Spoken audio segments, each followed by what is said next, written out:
that you want to feel at peace. The emotion is the thing which is always in motion, which you must remember. But the emotion itself is what you should observe. And then thoughts will vacate. The vacation of thoughts happens in the section of becoming relaxed totally at will by then observing that emotion. Okay, so that's the psychological behaviors. These psychological behaviors has physical responses. The key is to, like I said, relax the body, relax the mind to keep the body still. So when the body is still, it then now is able to go into the mind and then observe the faculties and the emotions which are happening inside of you at this present moment. Once that has happened, then the mind moves on to the mental side. Now we move on to the mental body. So we've left the emotional body. The emotional plane deals with the astral plane. The astral plane is the plane or the place where you go to when you go to sleep at night. So what is that? A dream world. In the mental plane, we then reach a state of thoughts. Everything is thoughts, everything is ideas, everything is created based upon thought and ideas. Everything becomes an illusion based upon the ideas that we create as an illusion. The magician is the one who casts the illusions with his wand.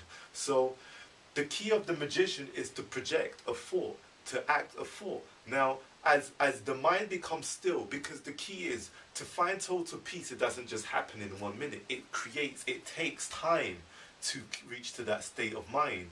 There are times where you may sit down for 1 minute, 2 minutes, and you find total peace. But then the peace is broken down into chapters. So you might sit down for two minutes, and within that 2 minutes, you may get 2 distractions. After those 2 distractions, you might get 10 distractions, which is followed by 30 minutes of meditation. Those 10 distractions will leave you meditating for 5 minutes without being distracted. Once that has happened, you move on to deeper layers and deeper states of mind. But these can take many years, as these can take many months, and these can take many days, depending on your evolution of mind, how long you've been meditating throughout your lifetimes. When I'm talking about lifetimes, we are talking about how many lives have you meditated in? When have you become so conscious of yourself then to create or to be aware of your internal soul, your soul connectivity to the divine? Once you have done that, once you have created that perception of your mind state, which will then focus itself in such a reality that you are at peace through different emotional state, by observing different emotional state, your mental reality takes you into the mental body. That mental body then creates other fields of thoughts observation.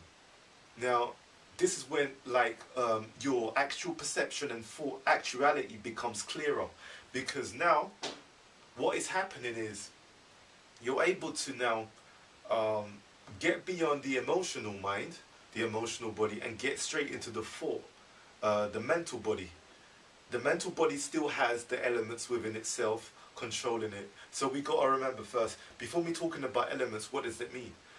Each section of realities has 5 elements. The earth is the concept of what we see, what we touch is all physical substance. Before these physical substance came into earth, before this, everything came into this physical plane, it first needed to create an idea from somewhere, which is, or you could say, the universe. From that chaotic state, which is the etheric state, or the gas state, into the manifestation of, from light into the air and condensing itself down all the way to the earth element, and obviously, it manifests itself onto earth and becomes a solid, which we know this, gas, liquid, and solid through, the ice cube, the water, liquid, and gas. So it forms into that same type of formula, structure. So now, because we understand that the mind, everything that we see here is all created through that. And so everything that you think is actually coming into reality. But it depends at what degree and level, but also it depends at what planetary energy level. Now, many people talk about the secret, the law of attraction, thoughts and projection, and how You know, we can think what we want and then we attract what we think. So if we attract what we think and we can think what we want, then we must realize that what we are thinking actually is actually behaving according to planetary energy movements as well as your thoughts. So moving on to the mental body, we then have direct control of various emotion, because we have now controlled the emotional body, and then we create a pattern where the mind now can focus on subtle thoughts, subtle ideas, subtle behaviors. It then watches the elements of those subtle behaviors. So remember I was talking about the elements on the physical plane, it has elements on the emotional plane, and now it has elements also on the mental plane. This is when you master that emotional side. You then move on to the mental body. The mental body then has many ideas. You have an idea of creating a plant, or idea of whatever you think is actually a possibility. There is no thing that cannot be manifested. Anything can be created in the mind as it thinks. But then the key is, can you think of a thought that you have never thought before? Not everybody can do that. So to think of a thought that you have never thought before, you would have to get first into the mental mind or the mental body to then observe the thought it alone that have no emotional attachment to it, but only have elemental energies forming and creating its perception. So then what you do now, you are observing every single thought that is at its projection core. So that means that each thought at its projectional core, you then master and observe. Then once that aspect of the mind then is able to observe every little core aspect, point, reference of a thought projected from a seminar perspective angle, which is actually seeing every spots, every bits, every,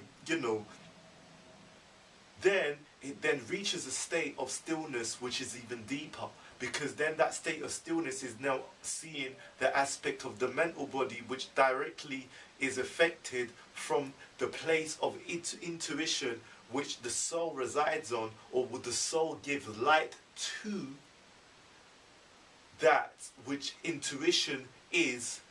Thus the mental body now sees from an intuitive level.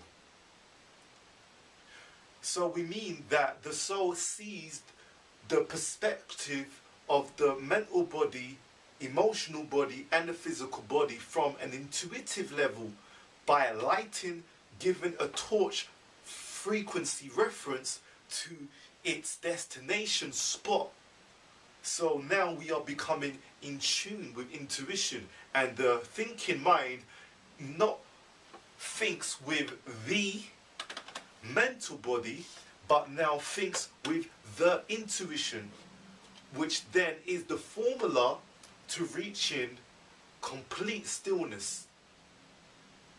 From the aspects, the mind begins to grow, because, should we say, the soul is always growing, but the soul will reorientate itself to perceive light in a different aspect, because it will then function at its highest source. Because now it won't be the mind or the mental body which will be controlling the mind, but it will be the soul acting, living within the body, emotions and mental. And now that soul would then be living itself as it will be, as it would like to be, and as it should be, should we say, from its angle of soul traveling. So once that mind has decided to do that, then you're at the real state of meditation, the real state of peace. Now, when you see your friend meditating, or you see myself meditating, or hear of someone talking about meditation, it doesn't mean that that person has completely mastered the state of nirvana, the state of peace, the state of Zen. These are only things that we've perceived and saw. Some of us have saw certain perceptions. Some of us have felt certain peaceful states and has noticed. Some of us have felt what it's like. Some of us have had the touch, and to have that touch makes us want to speak about and spread that which is the soul expressing itself. You see? So the soul in itself wants to express itself, and through giving and giving back, it then reflects itself back into itself as love. And that is what true love is. True love is to feel what is within and reflect what is into the external reality that we see. This is our true reflection.